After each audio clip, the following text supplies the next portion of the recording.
In my last video, we talked about the most common treatments for late-talking children: parent coaching, play-based therapy, phonological approaches. These are good approaches, evidence-based approaches, and for a lot of children, they work. But what about the children they don't work for? What happens when a child has been in therapy for months, sometimes years, and still isn't talking? When every strategy has been tried, and the words still aren't coming? Almost all traditional speech therapy relies at some point on imitation. The child hears a sound, they watch the therapist's mouth, and they try to imitate it. For many children, that works beautifully. But for some children with childhood apraxia of speech, complex motor speech disorders, or profound delays, imitation just isn't available. These children cannot reliably copy the sounds they hear. The look, listen, do model doesn't reach them. When that happens, clinicians typically respond in one of two ways. They move toward alternative communication, AAC devices, picture exchange, signs and gestures. Or they keep using the same language-based strategies, just more of them. Both of these reflect real care for the child, but neither asks the deeper question. A 2009 study by DeThorne and colleagues in the American Journal of Speech-Language Pathology looked specifically at children who couldn't readily imitate sounds. They found experimental support for 6 alternative strategies, all focusing on alternative methods of communicating. And they noted something important.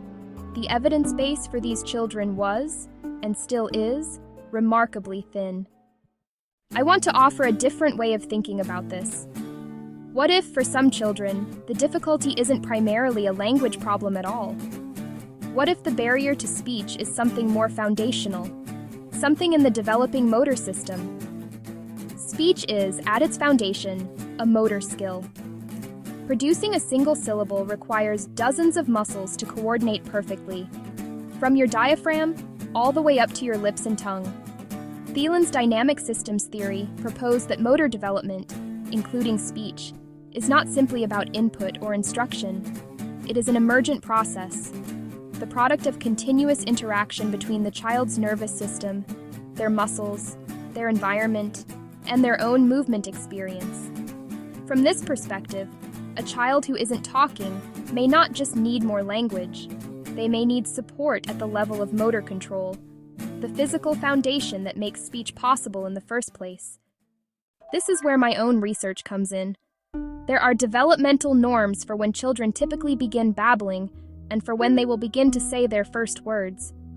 But the motor milestones underneath those achievements, the specific muscle control that makes speech physically possible, has very little research or support. In my doctoral dissertation and in my published research, I have set out to help change that.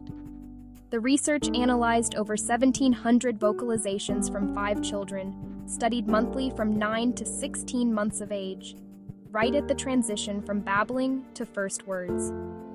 For each of the children's vocalizations, we coded the level of motor control of the jaw, the lips, and the tongue using phonetic transcriptions. The results found that jaw control emerged first in speech sound productions. Lip control developed next.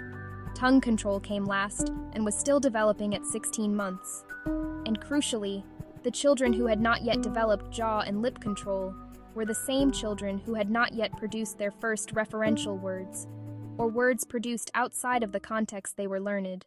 So what does this mean for a child who isn't talking? It means there are different questions worth asking.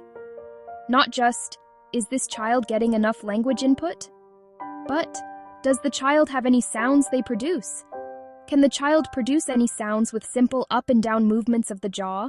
Lip control? Can they coordinate those movements at all?